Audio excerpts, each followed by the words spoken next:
From Mothman and Nessie to the spirit that haunts your home, welcome to Bob After Dark, a podcast about legends, lore, and the supernatural.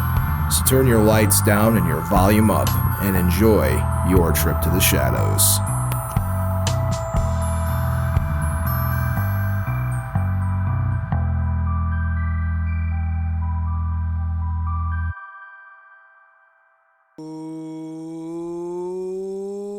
Hey there, everybody. Welcome to Bob After Dark, the show that takes you into the shadows and goes and says hello, everything that goes bumping at night. I'm your host, the most that enjoys toast, Bob, and alongside of me, as always, is my ever wonderful, ever vampiric, ever cape-wearing and flannel-rocking producer, my friend, my brother, Count Panic himself.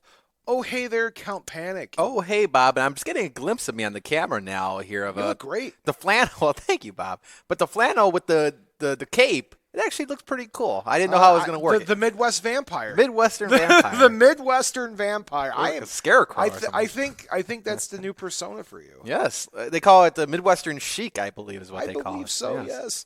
Count, it's nice to see you. Nice to see you, too, We're Bob. officially into the spooky season. The veil is thinning. We missed last week because it was a certain person's birthday. It was your birthday. It was my birthday, yes. And on behalf of everybody that works on the staff at Bob After Dark. You. And so you got Tiff, you got my mom. Yeah. Queen of the Night, sorry, I named her. Yeah. And then you got my cats. Your cats, and I for the fan base as well, I guess, which is millions and millions. But here's the thing, Bob. Right. We have a very happy belated birthday, I guess you could say. Thank you very much. What'd you do? I had a very calm and chill birthday. Yeah. I spent it probably as most people would. I wandered through a cemetery. That's nice. Yeah, it was. I woke up, took myself to a very nice breakfast. Very nice. And then I decided I wanted to keep my mortality at check. My bad. Yeah. Want to keep my mortality at check and realize where the ever March keeps ending to, and I decided to go celebrate my birthday by wishing to folks that probably people may have forgotten their birthday over the years. I figured I'd drop in and give them a little company. So nice. as per the Bob tradition, when he wanders through a cemetery, I always try to clean up the headstones as best as I can, a little foot and kicking dirt off and stuff like that. It's just a nice way to really ground yourself. And then I had a really good dinner, and it was very calm, very peaceful. Nice. And then I got to enjoy my birthday this past Saturday. I went to the Chicago Symphonic Orchestra. They played Ghostbusters. Did you go there? I did. I got it. Nice. It was a nice little gift to go. Hung out with the Windy City Ghostbusters for the night, and it was cool because it was unexpected. I was going. I've been. You guys might be wondering why I've been kind of on the lack of stuff going on this month. Live appearances. We're really close to TV stuff and really busy with TV stuff, like my personal stuff. So I've been just kind of waiting for the day when I need to jump and run. So just been really kind of sticking at local and things where I can like easy check in and out of. Of course. Yeah, but you on the other hand, I know have been busy. Well, I want to start by saying I haven't seen you. Yeah. But I hear a certain producer of mine is now Mr. Pierogi. Oh, Bob. Yes. I am Mr. Pierogi. Count Pierogi. Pierogi. Oh, my. Listen. Crossover? Do you have the outfit already? No. Okay, I was like, No. if we could get a Count Pierogi like photo shoot in, I will. If there's a photographer listening out there that wants to do that photo shoot on a very shoestring budget, please. It might be a whole thing with once it gets dark at Pierogi Fest, Mr. Count Pierogi comes out. But yeah, Bob, I am the new Mr. Pierogi of the Whiting Congratulations! Thank you, I appreciate that. Great. It's a big honor, a privilege, and I'm thrilled to do it. And costume has to be made now, and it's just been an exciting couple of weeks here. Speaking of Whiting, Indiana, which Pierogi Fest does take place in Whiting, my hometown. I guess I could give you my weekend recap Yes. here. I went to probably our second largest event of the year, Wickedly Whiting. I did a we've segment done it a couple times. Yeah, we've done it a couple times, and Yep. it's good to see it happening each and every year. It's got to make you feel a little proud too. To see a Halloween fest in your hometown. Yes, and it's grown. Like I've seen pictures. It looks it's amazing. fantastic. It's great. Yeah. And, we got a phone call too. Already. Yeah. I have Gonna tap into my ye old psychic brain here and say it's gonna be John. I don't know. Take it live. Take it live. Take it live. Are they live? Call her. Call her on the air. Hey, Bob, don't forget to include me in that list with those cats and everything behind Bob After Dark. John, you are an unofficial member of the Bob After Dark staff.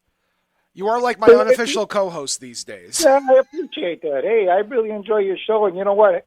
Very happy birthday to you. Congratulations to Mr. Pierogi. Yes. And you know what I did celebrate your birthday in a sense. I went to Center Lounge, throw it out there like I usually do every Friday. Hello, Aunt Karen, yes. Always talk to Karen, when I go there, and got to know the staff there, too, talking about staff. And after I had my delicious meal, I went to the bar and talked to Karen a little bit, and I said, hey, give me a shot of that Polish Jezianówka you got there. Oh, my goodness. Is that the blackberry brandy? Yep, on behalf of Bob's birthday and Mr.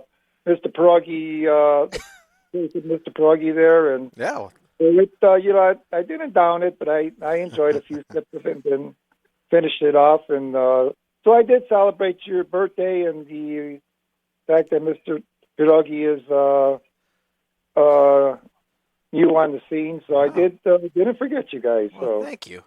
How about that, Bob? Oh, that's so sweet of you, John. Thanks for remembering my birthday. And it's so you have many years, and stole out to you, and I'll listen to your show. Take care, John. We always appreciate you calling. And John is an official staff member at Bob After Dark.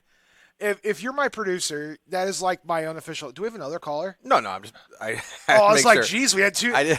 Guys, you can call into the show. We have a hotline. It's 219. It's hot. 219-845-1100. I know most of our fans probably come from podcast land, so obviously you don't want to call the studio when I'm not live. They might call, and I might pick up, but you it won't could be call. Bob After Dark. You'll be calling the Region Rush Hour, and that weird Tony Panic guy will be like, "What do you want?" Talking some local stuff, but exactly, yeah. But no, it's you guys call in 219-845-1100. Let me know what's on your brains. And I want to give a shout. You mentioned your mom there as a part of the crew. I want to thank her. I already ate the cookies. Oh, they were s'mores cookies. They were very good cookies, and she packed a donut. Fantastic. So thank your mom for that. Where did she get the cookies from? I don't know. The cookies were really good, too. I want to say they might be Girl Scout cookies. They were nice. But I will tell you, those donuts, unofficial shout out to a specific orchard in Northwest Indiana. You could probably draw conclusions. Yeah. I'm not going to mention names because they don't sponsor the show. But you could. Reach out. I'll take the sponsorship. And I hope – I should have walked in and gave you that gift right there. You know what? I'm going to save this. I got a nice gift here wrapped in fun package. The Bob After Dark After Dark Facebook Live show, the Bob After Dark Unplugged. Yeah, go ahead. After the show, you guys can watch me open my presents. A teaser. Yeah, thank you very much, Count Panic. It's no very problem. sweet. No Thanks problem. for not forgetting. I always appreciate No, you. well, last week I was like, well, wait a second. I'm not going to see him. So I made sure to have it in my car at all times because nothing worse. I believe – what was that one thing your Christmas gift. I think I sat on it for like 3 months before I gave it to you. Oh, yeah. That one we couldn't open live. Wow. Yeah, maybe you're right about that one. Yeah. This one's safe for it. This one's definitely okay. That's good to hear. You know, it's good to be back. It's good to be back in the studio. We are not taking another break for the rest of the month. This is back to back to back. In fact, I'm going to be cranking out extra content through the month because it's October. It's kind of important. We're going to be celebrating our anniversary next week. That's right. We did start in October. We did, yeah. Next week will be 3 years. Technically 4, but I don't count 2020 by any means. Yeah. 4 long years. Yeah, that would have been 4 years. But I don't – pandemic, I wasn't here. Sure. I missed like 9 months of work. Fair. So, I mean, I wasn't here. So I don't really count 2020. So this is like third year being here. 3 3/4. Yeah. Exactly. Then we missed a lot of this year because of this, that, and another. Yeah. We're just going to say 3 years. Sure. We're going to say 3 years of the show this year, and we've come a long way. I'll save the sappy speech for next week. I'm very excited for that. Yeah. But, counting the couple of years we've been doing this year, I have to say I have something we have to talk about. What's that? What the show's about. What is it about? If this is your first time listening in podcast land or maybe watching on Jed TV or listening in on the radio waves, Bob After Dark is your weekly-ish And I say ish, very capital letters Wow. these days, underlined, italicized. Weekly ish paranormal shows. This is every week we talk about legends, lore, supernatural, lights in the sky, weird cryptid stories, bumps in the night, and of course, Count Panic's favorite pierogi filling. You know what, Bob? People have been asking me about that lately. I figured it was an important question to ask. and I've been always the standard. And I think this is everybody. A lot of people, probably predominantly everybody's favorite is potato. I like a good potato pierogi. Now, here's the thing: you put cheese in there as well, which is also very nice. Cheddar or the sweet? I'm gonna do a hot take. I think cheddar. No, that's what I do. Oh, they do cheddar. Listen, as far as the pierogi fillings are concerned, right? My father, rest his soul, missed you, Dad. As far as his pierogi flavors were concerned, he was a traditionalist through and through. Yeah. Kraut, cabbage, Yeah. meat, Yeah. potato, some sweet cheese, and very little of that. Where's the prune? No, prune. no, don't put fruit. To him, that's blasphemy. Now, however, Dad enjoyed prune and like the punchki, but not that's in the pierogi. No. keep the pierogi the standard flavors. These days, people will put whatever they want. No, You could go crazy with that. it's Buffalo chicken. And no, absolutely not. My poor father. No. Yeah, you don't want to listen. Some things are should be left alone, and pierogi is one of those. Potato, cheese, what have you. Your father's probably shaking his fist at the radio, right? Buffalo chicken. Buffalo, yeah, he just choked on that brandy. All right, so we usually divide the show up into two parts. It's the first part's where we talk about the weird, spooky news of the week. That is where you, the fans, submit to me news articles that are weird, strange, unusual, and anything like where science is borderline doing things that are like in science fiction or cryptid sightings, ghost sightings, or just general weird news. And then the second half of the show is the lore of the week. That's the meat and potatoes. Potatoes. Which I don't eat the meat. I eat the potatoes. That's your job to eat the meat. So it's the meat and potatoes of the show. Count Panic throughout the episode is not prepped at all for the show. So we usually get the hot takes, if you will, from Count Panic as he's prepared to dive in here. And I'm gonna do my best. we appreciate it. I always do. Oh, I gotta ask. Yeah. This is an unscripted question. I don't have this in my notes, but I have to ask.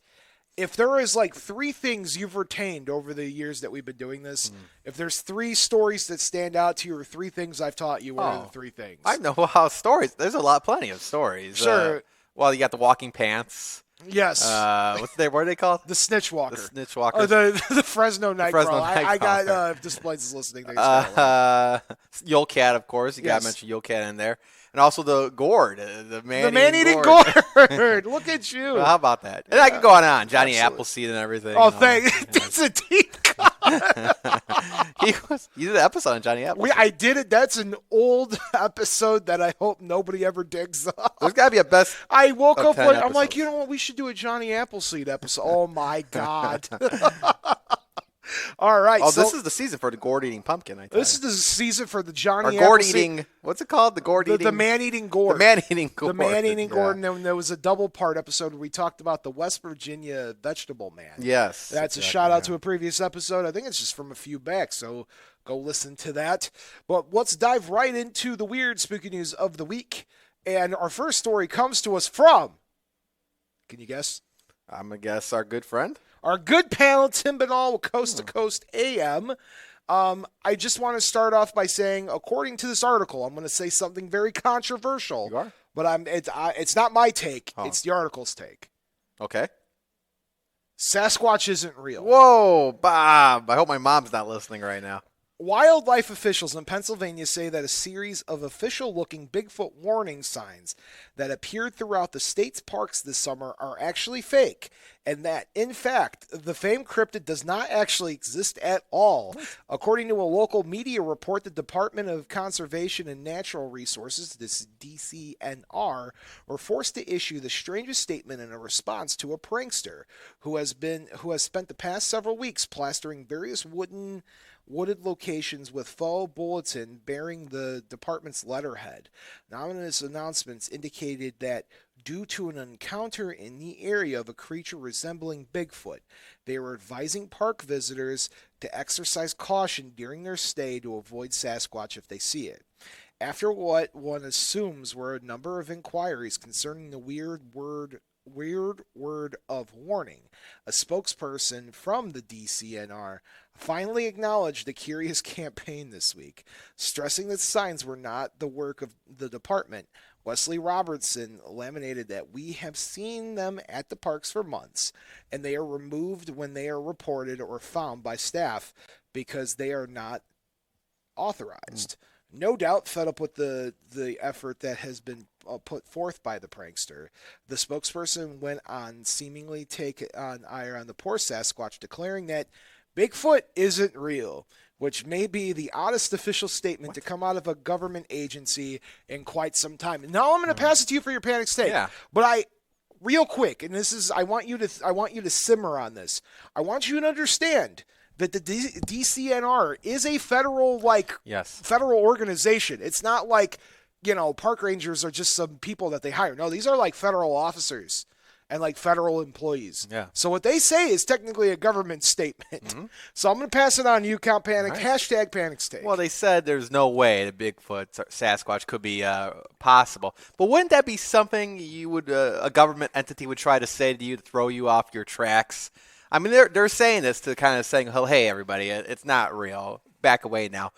But realistically, they probably have items at hand where it's like, okay, we can't get this out to the public. Just tell them there's no case here. I think they're lying to us, Bob. Hope we don't get shut down for this, but I think they're lying to us. Put on the tinfoil hats, boys and ghouls. I don't know. I get the idea of the signs. Yeah, it's kind of a very well elaborate prank. I obviously, if it wasn't a prank, they probably would be honest and be like, "Oh yeah, no, that's we did that." Interesting. You could cover it up as like, "Oh, this was a Halloween decoration idea." Yeah. I don't know. Think they're lying to us. That's a good question. Yeah. If I say the word if I say the sentence, guys, by the way, I'm quoting this, that the government is lying to us about like the existence of paranormal entities or supernatural UFOs, occurrences right? or whatever. If I say the fact that the government's lying to us, then I become a conspiracy theory show, which I am not. I'm not a conspiracy theory show. I never have been and I never will be. We did a Bob Lazar episode once that was really good, but I don't do the government conspiracy things. Let those people have those episodes. I'm not that good. Of course. But I will say, with that being said, I will say this. If the existence of Sasquatch is real, my assumption is that the government is very much aware that it is real, and they just never made it public. That's all I really got to say on the topic. I mean, it's really hard to think that like these things can't be found, even though we could pretty much find anything. I mean, obviously, there's arguments to say that Sasquatch is like an interdimensional traveler and stuff, but that's a whole nother episode by itself. I don't know. I truly believe that the truth is out there, and I want to believe, but I don't know. I don't have a clear answer there. I think it's interesting that someone put up these signs, though. I would have cackled. Yeah. I would have taken a picture. Well, again, I don't want to make sure. I want to make sure we do stay clear of the whole getting dinged for being a conspiracy show. Yeah, Jen's going to wake up tomorrow on the morning show. Why do you got a conspiracy theory show on the late night? There's a lot of conspiracies during the day here as well. So it's nothing out of bounds. Yeah, for us. Right. But the whole thing with Area 51, I mean, who could say the same thing can't be done with Bigfoot? That's all I'm saying, Bob. That's all I'm saying. Are you saying we should storm the They can't woods? stop us all. You can't stop us all. Camp in the woods. Yes. But make sure you don't trash it and leave nothing behind but footprints. Yeah. So maybe that'll be the next raid. Everybody comes on the Bob After Dark camping trip. We would look at. I don't camp. I will catch you guys. I'm out at night. I'm gonna go back to my hotel, but I will meet you guys during the day and do whatever Bob After Dark. You're into glamping. What's that? Glamping. That's glamping. Where you, I find a nice RV probably would, but no tent for Bob. I'm good. Well, and one more point about Bigfoot here. We did at one point a couple years back did a search here in Hammond, Indiana, because there is the story of the Hessville Bigfoot. Yeah. But we did go hunting for it. And back in the 70s, there was a Bigfoot walk around Hessville, and to this day, nobody knows where it went. Same one where this one in Pennsylvania went, apparently. But just my last point on this, once again, the DCNR has gone on record, which means it's a federal phrase, saying that Bigfoot isn't real. Yeah. Well, Yep. there we go. We'll take it. We'll take their word for it. All right, let's break up the Tim and All stories. Our next one comes to us from Oddity Central. This one is a true crime story because apparently true crime is very popular right now. It is. I'm not going to mention his name because we're not a true crime show. There's certain things where, like conspiracy and the true crime podcasts, we exist in the same bowling league. But as I always say, we bowl on separate teams, but we're on the same league, right? But I found this a very interesting story. It's not true crime. I guess it's true crime, but it's fascinating, all right? And it is, the story comes to us from Oddity Central, and it is the Gresham Lumberjack, Oregon's mysterious tree serial killer. Authorities in Gresham, a suburb of Portland, Oregon, are trying to catch the infamous Gresham Lumberjack, a person who is suspected to have cut down 700 trees in the area with no apparent reason. A special task force...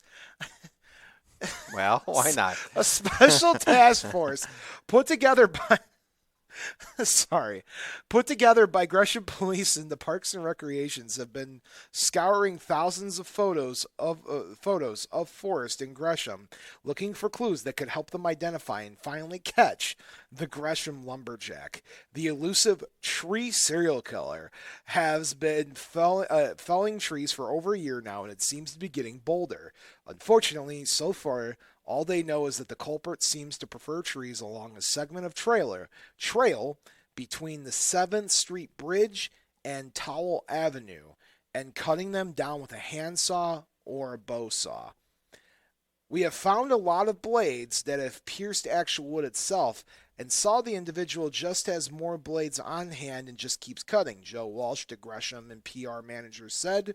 A lot of times, a bow saw can get through trees in about 5 to 10 minutes. It's pretty quick. These blades are sharp. This is somebody that comes in quick, but the individuals also spend hours in the field cutting these trees down. So this person's cutting down trees very fast. Whereas a group of people could take hours, this person's just cutting through them in 5-10 minutes. Mm-hmm. City crews first noticed the handiwork of the Gresham Lumberjack back in August of 2021, but they have yet to catch him or her in an act, or at least get any leads on their identity. Over the past 13 months, the tree serial killer is estimated to have cut down 500 to 750 healthy trees, leaving in otherwise healthy trunks right where they fell.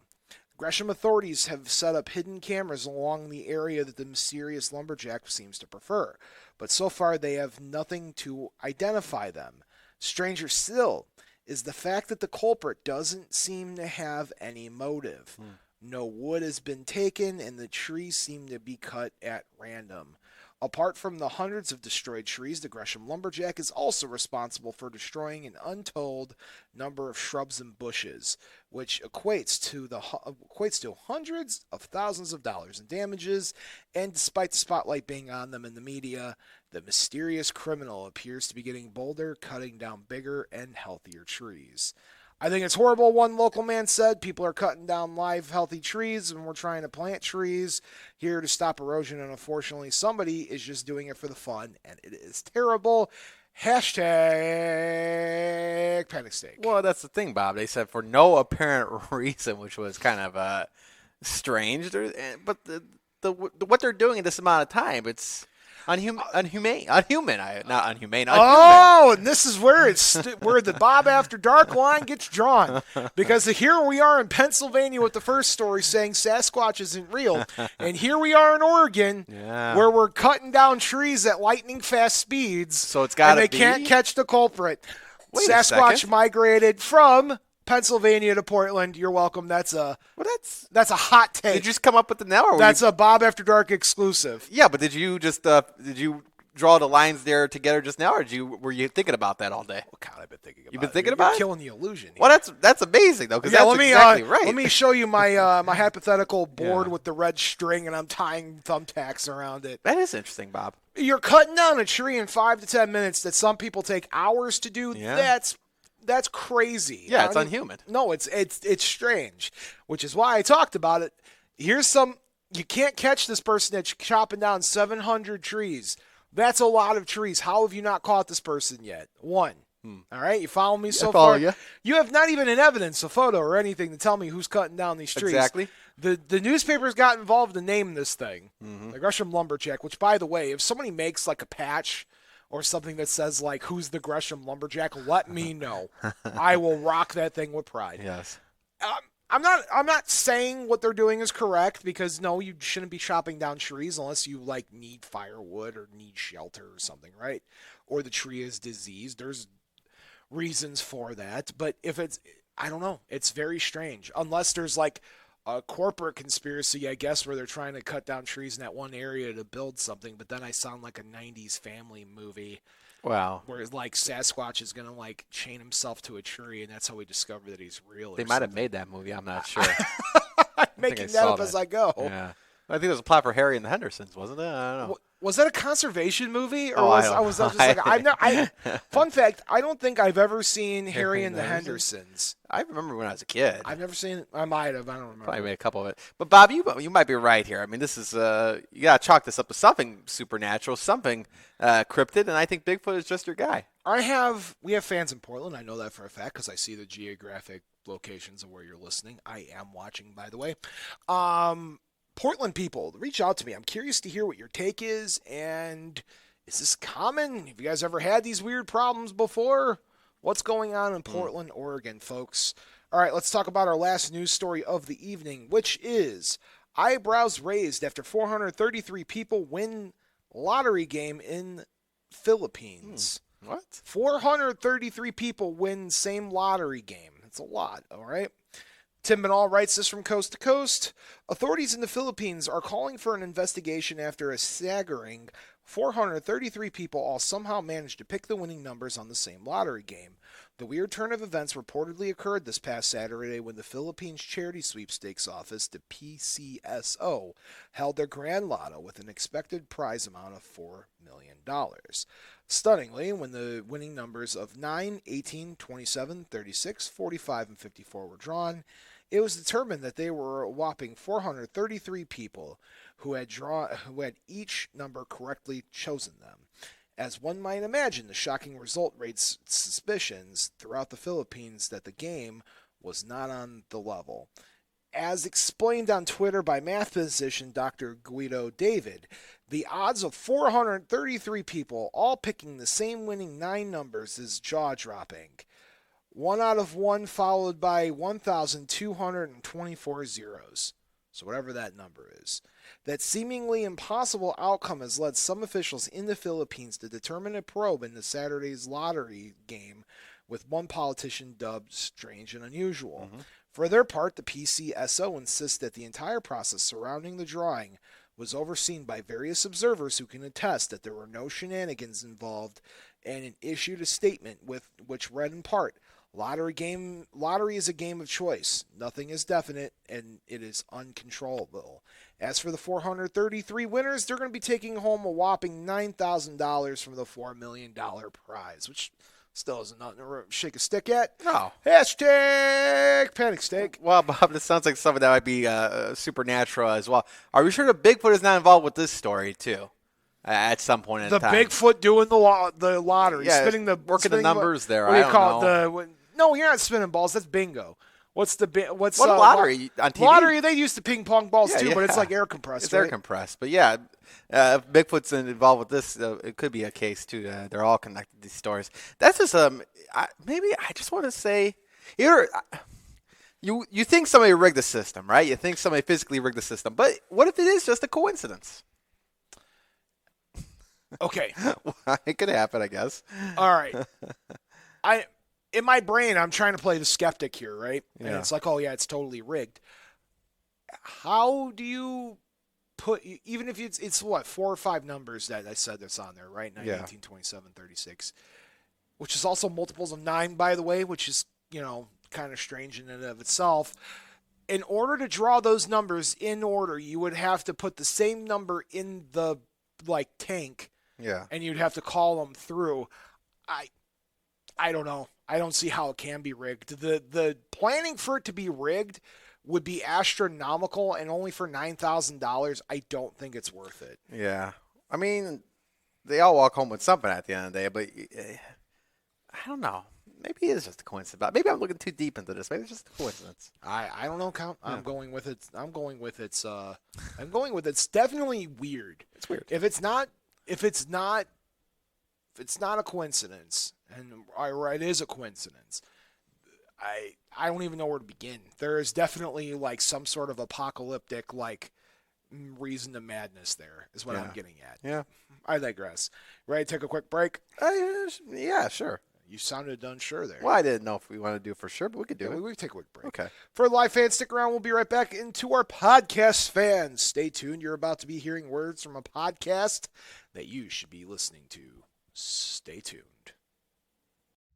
Welcome to Ghostly. Pat, what are you doing? What? I want people to know that we're a podcast that takes a deep dive into some of the scariest ghost stories. But we don't do the creepy voices or weird sound effects. We debate the ghost stories. And aren't you supposed to be the skeptic? I am, but they'll find that out once they listen. Look, all you have to do is tell them to listen to Ghostly, and that our listeners get to decide which stories are real. And which stories are just old folklore. Exactly. Download Ghostly wherever you find great podcasts. Oh, jeez.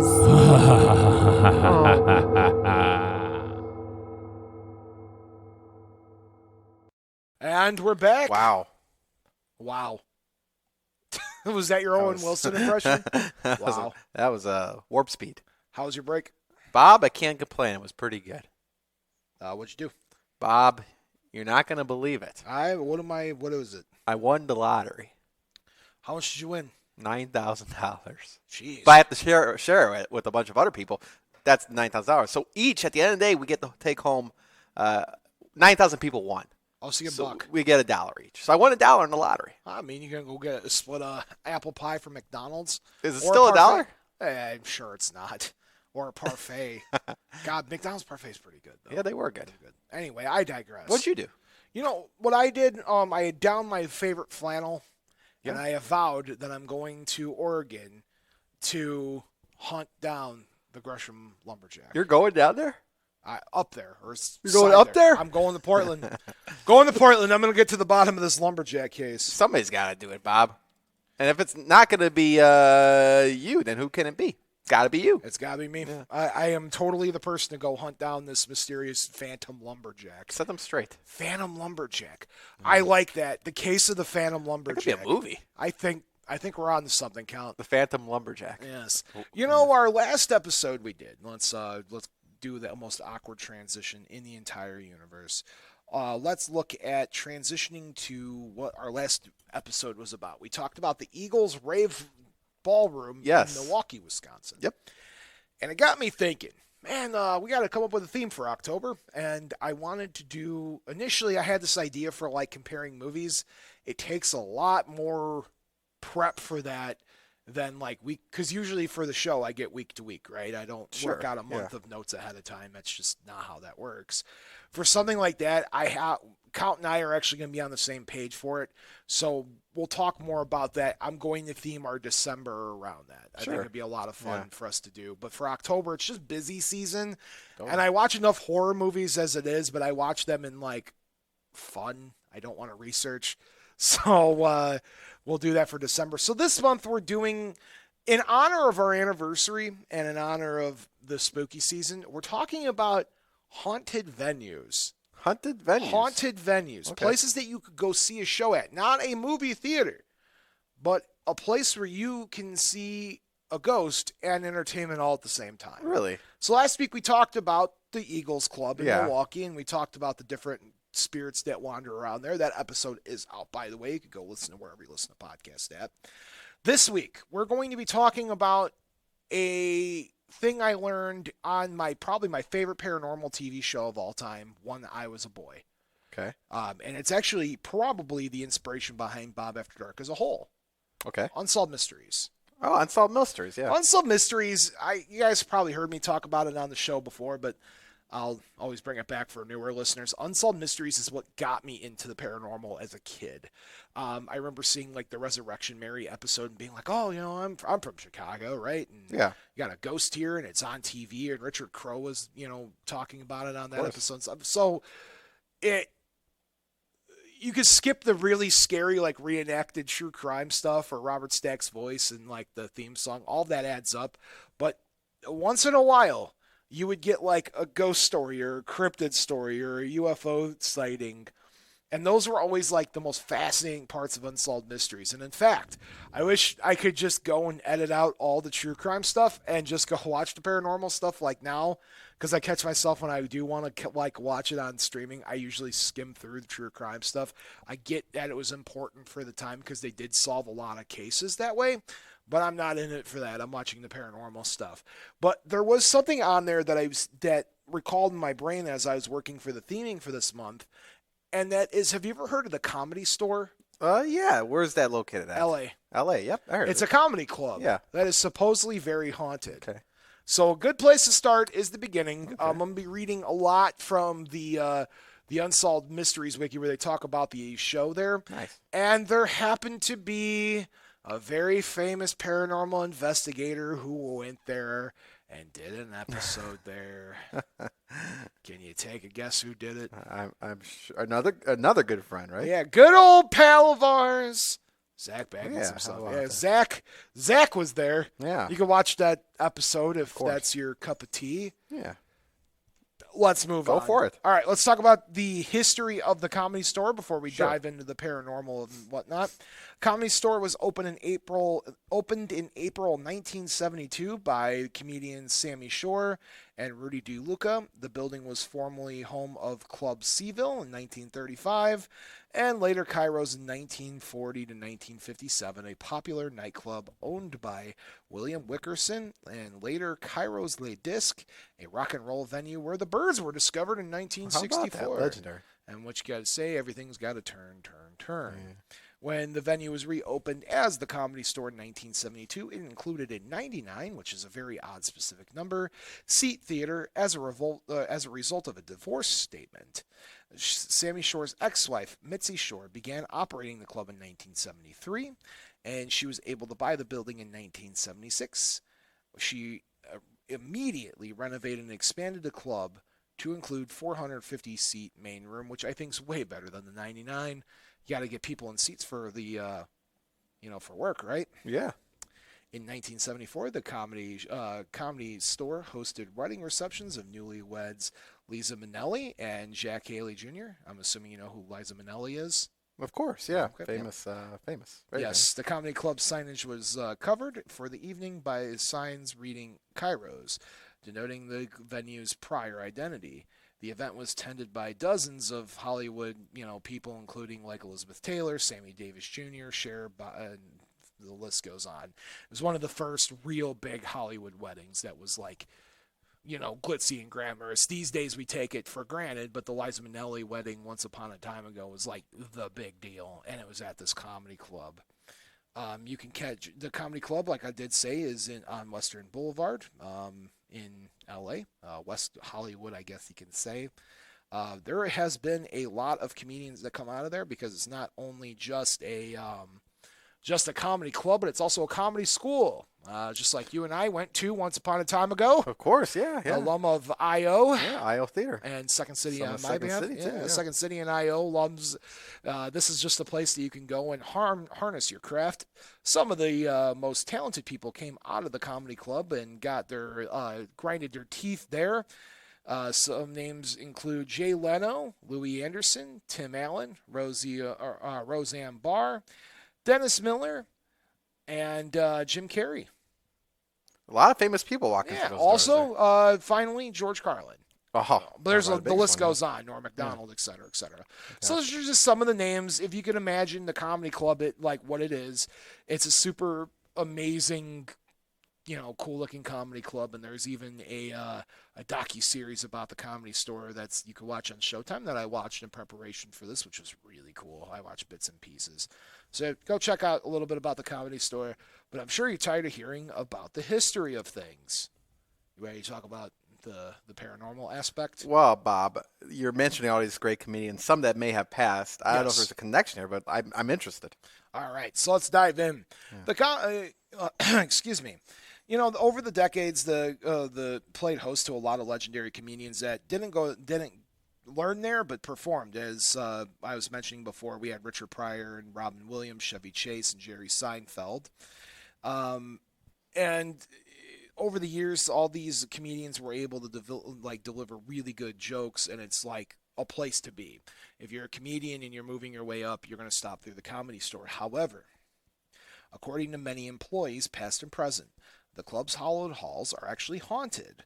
Author Lori Jacobson, who once worked there as a waitress, collected the stories for a book about ghosts in Hollywood titled Hollywood Haunted. She says the club is haunted from basement to the rafters.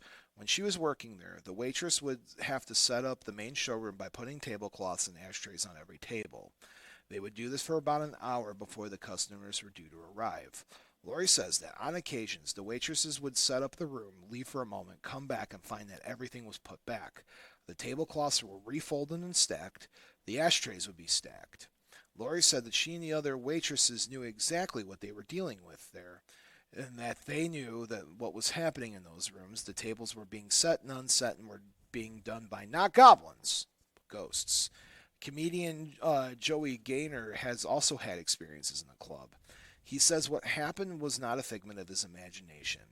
He was neither drunk nor high. He did not get hit in the head with anything. He said it's easy to know once you see something unexplained, you believe it. When he was just starting off as a comedian, he worked as a doorman at the club most nights.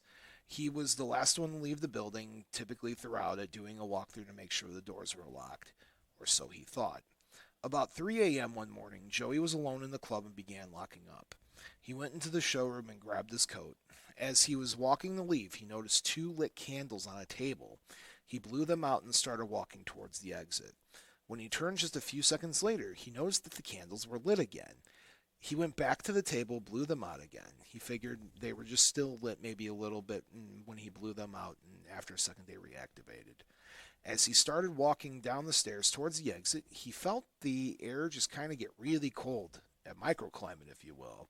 He turned around, and there the candles were lit once again, and he said, "Okay, stay lit. Goodbye." And he left. He did not want to hang around there and find out why this was happening. And that's what happened, Joey. You should have stuck around and seen what was going on there. It seems that the club's spirits just like to play games with Joey.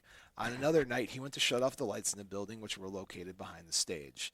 About 5 seconds later, he returned to the main showroom and found a bunch of chairs piled up on top of each other in the middle of an aisle. He never heard anyone come in, nor did he hear chairs moving. He does not believe that someone could have come in and done that during the 5-second period he was away. Like Joey, comedian Blake Clark served as a tour of duty as the club's doorman. He says that he too was a target for the club's disembodied pranksters. Prior to working there, he did not believe in ghosts or any sort of paranormal manifestation. One night, however, he came into the main showroom to lock it up when he heard a noise. He looked over to the stage and saw a bar stool being spun around and dragged about 20 feet. He says it was clearly not an earthquake, wind, or a person that caused the stool to move. He said it was, well, supernatural, as of yet unexplained force. Another night, Blake was getting ready to leave when he heard someone banging on the piano keys in the belly room. He rushed upstairs thinking someone was locked in. As soon as he unlocked the door, the noise stopped. Once he was inside, it was clear that no one was in the building, just him. As he turned to leave, he heard it again. The piano keys were playing. He looked at the piano, but no one was there. Blake claims that he also witnessed one of Joey's misadventures with the supernatural. One night, the two were working in the main stage area when Joey mentioned how a lot of strange stuff was going on that week. Blake told him to quit antagonizing him, and Joey responded with, "Hey, come on now, cut it out. Come on, go show yourself. Come on, where are you?"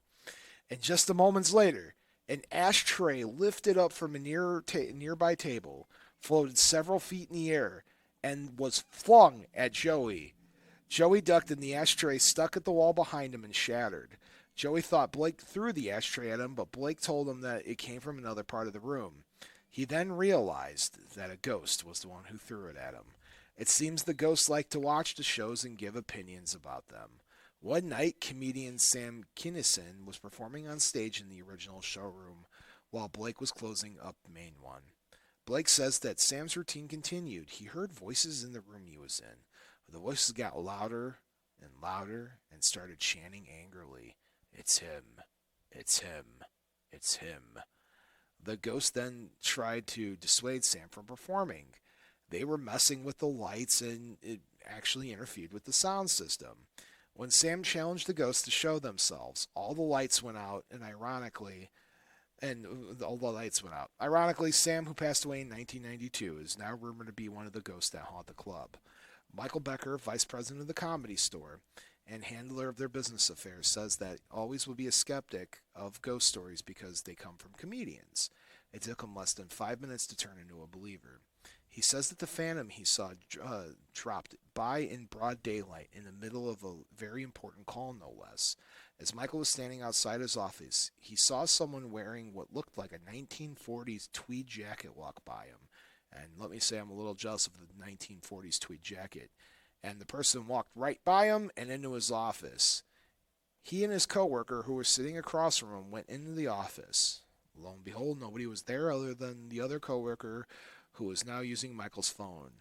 Surprisingly, that coworker did not see anyone walk in, and Michael says something, not a person, walked into his office on that fateful day. That something has been prowling the premise for decades, or so they say. Long before the club moved in, it was home to the nightclub, as I was talking about earlier, Kairos.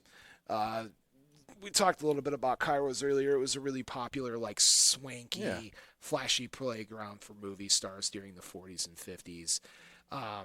You would see people like Lucille Ball kind of hanging out there, and Bette Davis, etc. Lawyer says Cairo is the most popular nightclub in Lower Hollywood during the time, and it says the club was very popular, and during that time, while it was popular, let's just say some members of organized crime might have been involved with moving some money in and out of the club, but we won't go in past that. Mickey Cohen, the most notorious of the Kairos gangland regulars. He was known to conduct sinister business there, such as gambling and bootlegging. It had been a long-said rumor that a few unfortunate souls who had run-ins with Cohen ended up as ghosts at Kairos. He apparently carried out several murders in his second-floor office, dealing with what he would say problem people, and they would end up in the basement. There were rumors that the bodies that were buried in the basement as well. Allegedly, at one point, there was also an abortion clinic in the basement. One woman, the girlfriend of a mobster, reportedly died during an abortion gone wrong. Her voice can still be heard in the showrooms. Moans, crying, and disembodied voice saying, "I'm sorry," could be heard over and over again. Michael said it is kind of fit together if something happened back in the 1940s that led to ghosts being seen there. He notes that he's never seen a sighting of a ghost more than a recent time period. Every time he hears a story, the clothing of the ghost always matches the style of the 1940s.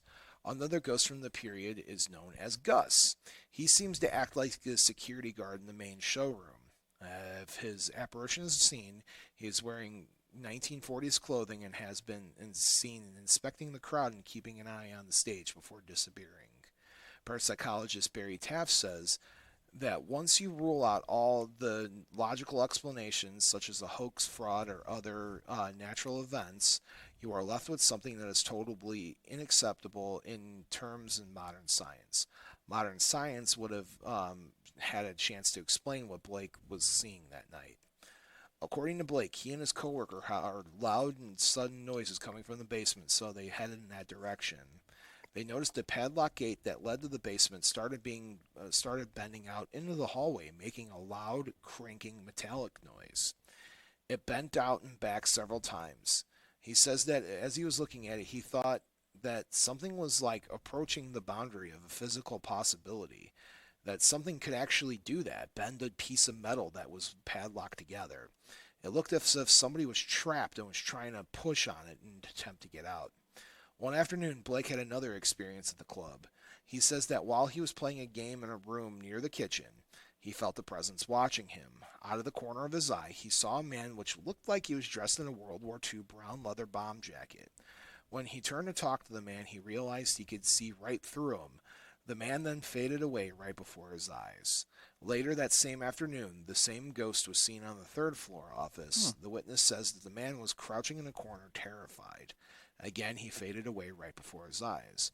Lawyer says that most ghosts at the club are not dangerous at all. However, there is something in the basement that is described as very terrifying. He says that you'll have a hard time convincing people to go down there alone.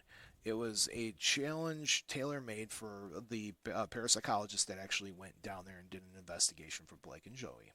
One time and one time only, they braved an after-hours visit to the forbidden clutter of the ghost basement. While walking around, Blake and Joey were approached by a large, dark figure. It was about 7 feet tall and was floating in the corner of the room. Joey asked what it wanted, but there was no response. He said it had no features at all, and all it did was move around. At one point, it started to snake upwards and then backwards, and then started just falling towards them. Blake said he did not like whatever it was, and apparently the feeling was mutual because just seconds later, the figure flew away. For sheer speed, Blake and Joey sprint out of the basement and have never gone back. A funny thing happened to a comedian at the Comedy Store. When a ghost story begins like that, you are inclined to take it with a grain of salt. But with the witnesses and employees who have little to gain by telling these stories, and then if you guys watched the Unsolved Mysteries episode, they talk a little bit about it, and they had like a little investigation go on at the Comedy Store, and they had some interesting results. Keep in mind it's a little dated what they were doing, but our old pal Zach actually did an investigation there that you guys can check out as well. So the ghost of comedians, the Comedy Store.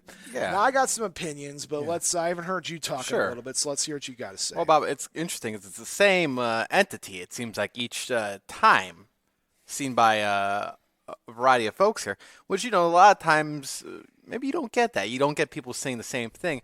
The same, entity, right? Because we don't know exactly what it is, but the same one seen on a variation of times. Yes. Yeah. It's hard to say like what exactly is going on at the Comedy Store because you have different spirits that are kicking around there that don't necessarily belong, right? So at the Comedy Store, you have the different spirits that are dressed in the 1940s garb and are just kind of like there. And apparently the people were doing unsavory activities in the club when it was called the Cairo, and people died under that roof, and maybe that's why they're still trapped there. I don't think a whole lot what's going on there is intelligent hauntings. I think a lot of what they're dealing with is what we call residual hauntings. And if you want to hear the quick Bob After Dark difference between a residual and intelligent haunting, a residual haunting is kind of like a time-looped ghost. It's where the spirit does the same thing over and over again, probably at the same time every day. However, there does seem to have some evidence of some intelligent hauntings there is when the employee started calling out the spirit and got an ashtray thrown at him. Hold on one second. Sure. Oh, go for it, Bob. Yes. So a little intelligent haunting going on there that, you call it out and you got an ashtray thrown at you. You have to understand, we talked about this last week during the Eagles Club episode when we were looking at what spirits were still kicking around there and, kind of explaining what I believe a ghost is. A comedy club, even when it was a nightclub, is going to leave a really big footprint. Laughter these days is a really big beacon of energy. You let that out, it's happiness, things gravitate to happiness, right? Yeah. Smiles are contagious, I think, is the correct terminology that people have used in the past. And if you have something like that going on, that's a lot of energy that something can definitely feed on down the line. Yeah. Well, again, I mean, if things are connected there too as well, as far as when we talk about things being, I wouldn't want to say like electrical stuff, but I mean, people are vibing to the place they feel at home the most, it seems like sometimes.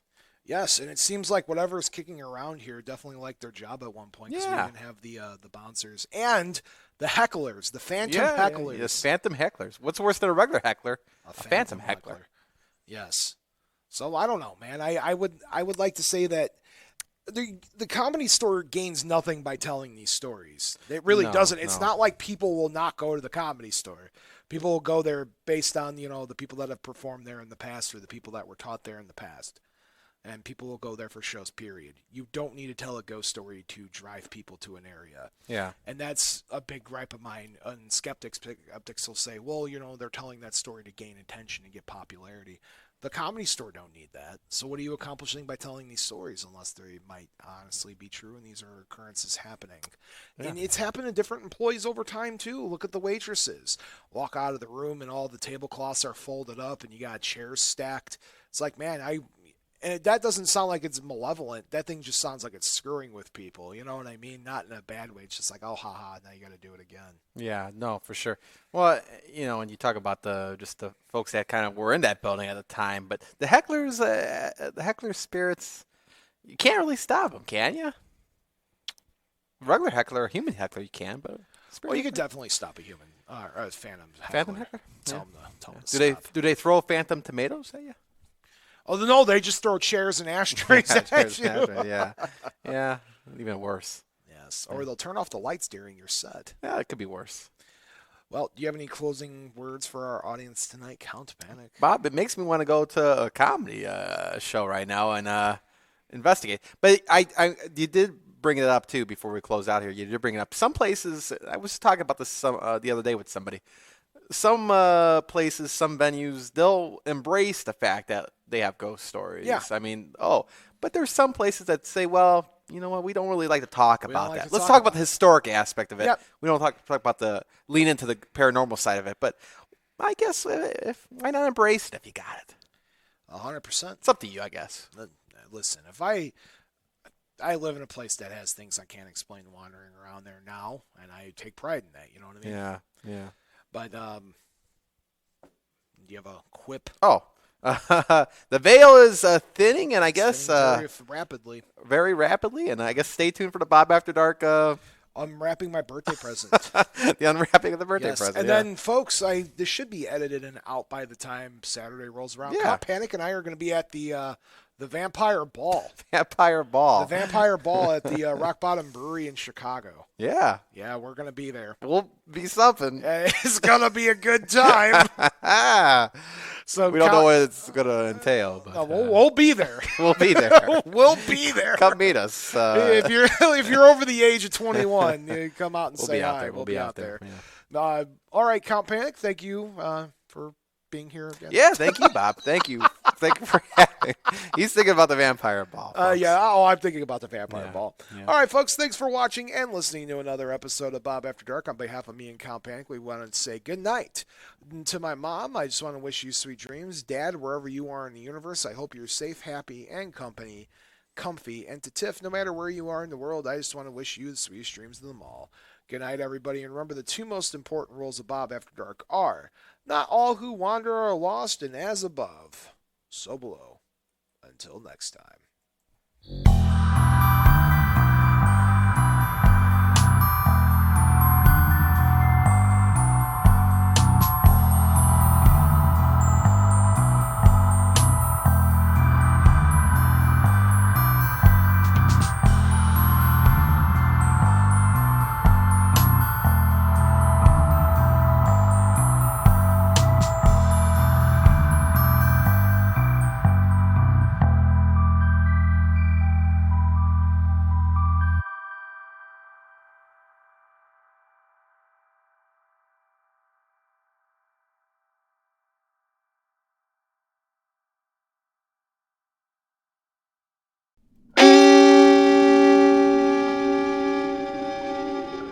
Memoriam Development. Go.